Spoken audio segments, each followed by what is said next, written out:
Hello guys, ये episode 40 खूबसूरत मोहब्बत का। तो चलिए शुरू करते हैं। मनाली कहती है कि आपको क्या दिन भर यही सोचता रहता है क्या? अगर मैं आपसे कोई जरूरी बात करने आऊँ तो आपको यही लगता है क्या कि मैं आपको प्रपोज करने आई हूँ? पता नहीं कोई इंसान अपने दिमाग में इतना सब कुछ कैसे रख सकता है। मैं तो हर 2-2 मिनट में भूल जाती हूँ। मनन उसे देखकर दांत दिखा रहा था और मनाली इस तरह बोले ही जा रही थी। मनाली ने देखा कि वो सिर्फ अपने दांत दिखा रहा है तो वो चुप जाती है। मनाली उसे घूरते हुए कहती है, ऐसे दांत क्यों दिखा रहे हैं आप मुझे? मनन मुस्कुराते हुए कहता है, तुमसे डांट खाने का मजा आ रहा है ना, और खिलाओ ना, इतना अच्छा स्वाद है इसका।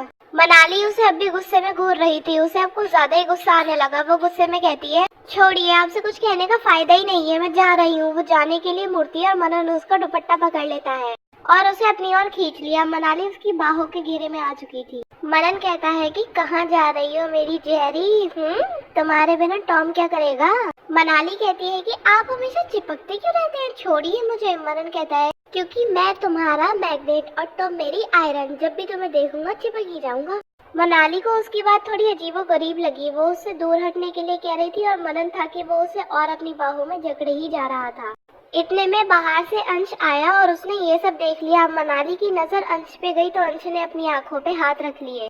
मनन अब भी मनाली से बात किए जा रहा था। मनाली ने मनन को अंश की तरफ देखने को कहा तो मनन ने अंश की तरफ देख के मनाली को तुरंत छोड़ दिया। उसके बाद मनाली वहाँ से तुरंत कमरे में से चली आई। अंश आंखों पे हाथ रख के जलाते हुए कहता है, हाय राम राम राम राम राम राम, क्या जमाना आ गया। ये सब देखने से पहले मेरी शादी क्यों न करवा दी भगवान।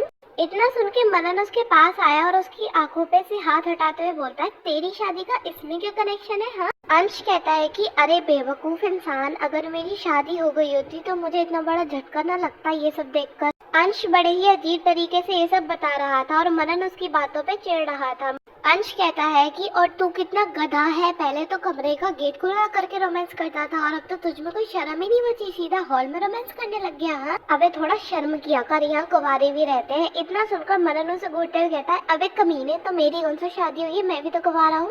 अंश कहता है कि अबे तेरे लिए तो परीजी है, मेरी तो आधी भी गर्लफ्रेंड नहीं है, मैं तो तुझसे भी अखंड कुंवारा हूँ। मनन उसे हंसते हुए कहता है, तो पटा ले किसी लड़की को। इतना सुनकर अंश मुंह बनाते हुए कहता है, मैं पटा भी लूं तो भी कोई फायदा नहीं है, बातें मुझसे करेगी और नजर कहीं और रखेगी। मनन कहता है कि नजर कहाँ रखेगी बेटा, जब तू उसके सामने होगा ना तो उसे तुझे ही देखना पड़ेगा।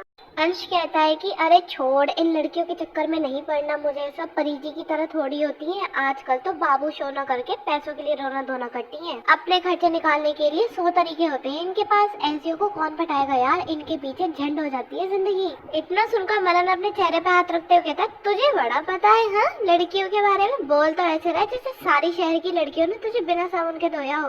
अंश कहता है कि कोई धोया नहीं है, देखा है मैंने सारी लड़कियों को, उठते खाते पीते सोते नहाते, यहाँ तक कि वॉशरूम में जाते टाइम भी अपने बॉयफ्रेंड से एक ही बात पूछती हैं, मेरे बाबू ने खाना खाया। जैसे इनका बाबू जंगली सांड है जो पूरे दिन खाता ही रहता है। सच में ये लड़की है ना, बाबू शोना करके लड़कों को चूना लगाती है, चूना। और कुछ कुछ तो ऐसी होती है जो सिर्फ दुनिया को दिखाने के लिए बॉयफ्रेंड बनाती है, क्योंकि सबसे ज्यादा उसका इम्प्रेशन पड़े, जैसे वो उसका हैंड बैग हो जो पूरे दिन आगे पीछे उसके साथ घूमता रहे। अरे देश में इतने अत्याचार हो रहे हैं लड़कों पर, अगर बोलने बैठा ना तो पूरा दिन कम पड़ जाएगा, इसलिए मुझे कोई गर्लफ्रेंड वर्लफ्रेंड नहीं बनानी। अंश इतना बोलते ही शांत हो गया। उसने एक ही सांस में सब कुछ बोल दिया। अंश के शांत होते ही मनन ने उसे गले लगा लिया। मनन उसके सिर पे किस करते हुए कहता है, बस कर भाई, रुलाएगा क्या? हाँ शांत हो जाइए, ले पानी पी ले। तो गाइस, आपको क्या लगता है, क्या अंश सही कह रहा है? अगर आपको लगता है कि अंश सही कह रहा है तो लड़के सपोर्ट में हाँ लिखें, और अगर लगता है कि गलत कह रहा है तो लड़के सपोर्ट में ना लिखें। देखते हैं किसका पलड़ा भारी रहता है। और यार गाइस, मैं आपके लिए इतने बड़े बड़े डायलॉग्स बोलती हूँ फिर भी वीडियो को लाइक और चैनल को सब्सक्राइब नहीं करते, कर दो ना जल्दी से, कर दो। वेरी गुड, शाबाश। चलो अब बैक टू स्टोरी आ जाते हैं। अंश एक ही सांस में सारा पानी पी जाता है। इसके बाद मनन उसके कंधे पे हाथ रख के बोलता है, I am proud of you मेरे लाल, तो तू देश की शान है, कुंवारों के लिए बलिदान तू ही देगा। सब लोग शादी कर लेंगे पर मेरा मुन्ना कभी शादी नहीं करेगा, तो तू ये आजादी की जिद जरूर जीतेगा। मुझे पूरा भरोसा है तुझ पर, तो तू आज ये कसम खा कि तू कभी शादी नहीं करेगा। इतना सुनकर अंश उसका हाथ झटकते हुए कहता है, अबे तू पागल है क्या, मैं क्यों शादी नहीं करूँगा, मैं तो जरूर करूँगा। मनन कहता है कि अच्छा जी, अभी तो तू लड़कों के ऊपर ऊपर होते हुए अत्याचार की बात कर रहा था और अभी इतनी जल्दी अपनी बात से हट गया। इस पर अंश हिचकिचाते हुए कहता है, अरे मैंने उन लड़कों के बारे में कहा था जिन पर अत्याचार होते हैं, और जो लड़कियां लड़कों पर अत्याचार करती हैं उनके बारे में कहा, तो इसमें मैं क्यों शहीद हूँ? मनन कहता है कि देख कैसे घबरा रहा है, जैसे मैं तुझे इस जंग में सच में खड़ा कर दूंगा। चिल कर भाई, चिल, मजाक कर रहा हूँ। इतना सुनते ही अंश ने मुंह बना लिया और मनन उस पर हंस रहा था। अंश चिढ़ते हुए कहता है, तुझे हंसने के अलावा और कोई काम नहीं है क्या? जा जाके सो जा, तुझे भी फालतू की बातों में लगा रखा है। इतना बोलकर अंश उसे घूरते हुए अपने रूम की तरफ जाने लगता है। मनन कहता है कि ओए सुन, गुड नाइट मेरे लाल। और इतना बोलकर मनन ने उसे फ्लाइंग किस दी। बदले में अंश ने उसकी फ्लाइंग किस पकड़कर उससे कहा, गुड नाइट मेरी लैला। इतना बोलकर वो सोने के लिए चला गया और मनन भी मनाली के रूम में आ गया। मनाली वहाँ खिड़की से लग के खड़ी थी। उसने मनन को देखा तो वो उससे कहती है, आप यहाँ क्या कर रहे हैं? सो जाइए। मनन बेड पे बैठते हुए कहता है, यही तो मेरा ठिकाना है। मनाली कहती है, ये आपका ठिकाना नहीं है, जाके अपने कमरे में सो जाइए। मनन उससे कहता है कि तुम्हें कुछ कहना था ना जो तुमने अभी तक नहीं कहा। ये सुनते ही मनाली को ध्यान आता है कि वो नैनीताल वाली बात मनन से करना चाहती थी और वो कहती है कि वो मुझे ये कहना था कि मैं नैनीताल नहीं आ सकती। मनन उससे कहता है, क्यों? वो कहती है कि बस मेरा कहीं जाने का मन नहीं है, मुझे कहीं नहीं जाना। इतना सुनकर मनन उसके पास आया। पहले तो वो डर गई लेकिन हिम्मत करके एक ही जगह खड़ी रही। मनन उसे देखते हुए कहता है, इतना बताओ क्यों नहीं आना? बिना कारण के मैं तुम्हें यहाँ नहीं रहने दूंगा। ये सुनकर मनाली सोच में पड़ गई। वो कुछ सोचते हुए कहती है, बस मैंने कहा ना मुझे नहीं आना, मेरा मन नहीं है कहीं जाने का। मनन कहता है कि पर मुझे तुम्हें ले जाना है और तुम्हें मेरे साथ आना ही पड़ेगा। इतना सुनकर मनाली थोड़ी सख्ती से कहती है, आप मुझे कहीं नहीं ले जा सकते। मैंने एक बार कह दिया ना कि मुझे कहीं नहीं जाना तो नहीं जाना, मैं यही ठीक हूँ। मनन उसे अपनी आंखें दिखाते हुए कहता है, देखो तुम्हें आना ही पड़ेगा वरना मैं तुम्हें उठाकर ले जाऊंगा। मनाली कहती है कि आप हर बार अपनी मनमानी नहीं कर सकते। आपने मुझे जबरदस्ती यहाँ रखा, मैंने मानी ना आपकी बात, मेरा फाइनल है, मैं नैनीताल नहीं जाऊंगी। इतना बोलते ही वो बेड पर बैठ गई। मनन भी कमरे से बाहर आते हुए कहता है, ओके ट्रिप कैंसिल, कोई नहीं जाएगा, मैं सबको बताने जा रहा हूँ। ये सुनकर मनाली उसे हैरानी से देखने लगी और हड़बड़ाकर उसका हाथ पकड़ लिया। वो कहती है कि आपको प्रॉब्लम क्या है? आप ऐसा कैसे कर सकते हैं? मेरे ना कहने पर उनका भी मूड खराब करेंगे। आप जाइए ना, आपको क्यों समझ नहीं आता? मुझे नहीं जाना। मनन कहता है कि तुम्हारे लिए ही मैंने ये ट्रिप प्लान की है, तुम नहीं आओगी तो क्या फायदा? फैसला तुम्हारे हाथ में है, तुम्हें आना है या नहीं। मनाली कहती है कि ये तो सरासर जबरदस्ती है। मनन उसकी आंखों में फिर देखते हुए बोलता है, ये तो मैं तुम्हें प्यार से समझा रहा हूँ, जबरदस्ती देखी कहाँ है तुमने, इसलिए मान जाओ, इसी में तुम्हारा फायदा है। मनाली कहती है कि और अगर ना मानूं तो? मनन अपना कदम बढ़ाते हुए कहता है, तो ट्रिप कैंसिल। मनाली ने उसका हाथ फिर से पकड़ लिया और कुछ सोचते हुए बोली, ठीक है तो मैं चलने के लिए तैयार हूँ। इतना सुनकर मनन के चेहरे पे बड़ी सी मुस्कुराहट आ जाती है। वो मुस्कुराते हुए कहता है, ये हुई ना मेरी जहरी वाली बात, चलो अब अच्छी बच्ची की तरह सो जाओ। इतना कहकर मनन ने उसकी दवाइयाँ निकाली और मनाली के हाथ पे दे दी। मनाली मुंह लटकाकर उन दवाइयों को देख रही थी। मनन उससे कहता है कि ऐसे क्यों देख रही हो तुम इन्हें? मनाली कहती है कि ये बहुत कड़वी होती है ना, मैं अभी ठीक हूँ, मुझे नहीं लेना इन गंदी दवाइयों को।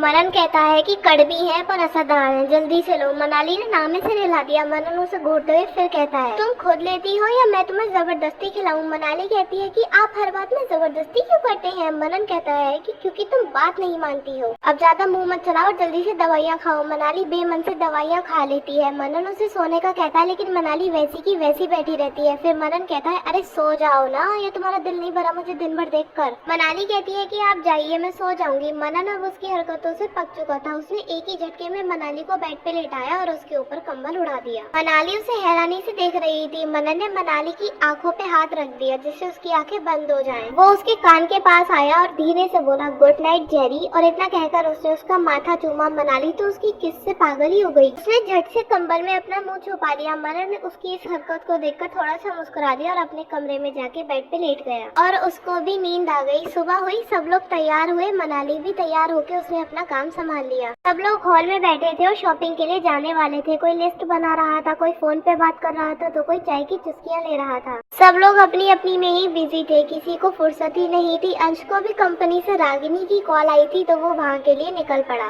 निशा भी अपने फार्म हाउस के लिए किसी से बात कर रही थी। मनाली ने नाश्ता लगा दिया और सब लोग नाश्ता करके अपने अपने काम के लिए निकल पड़े। रिद्धिमा और निशा शॉपिंग के मूड में थी। मनन भी कुछ काम से अपने आदमियों के साथ बाहर गया था। इन सब में कब दोपहर हो गई इन लोगों को पता ही नहीं चला। और यहाँ रागिनी और अंश कुछ बिजनेस की बात कर रहे थे। रागिनी ने एक फाइल अंश के आगे बढ़ाई और अंश ने भी उसे सिग्नेचर करके वापस कर दिया। रागिनी केबिन से बाहर जाने को हुई, अंश ने उसे रोक लिया। अंश कहता है, रागिनी रुको। रागिनी कहती है, यस सर।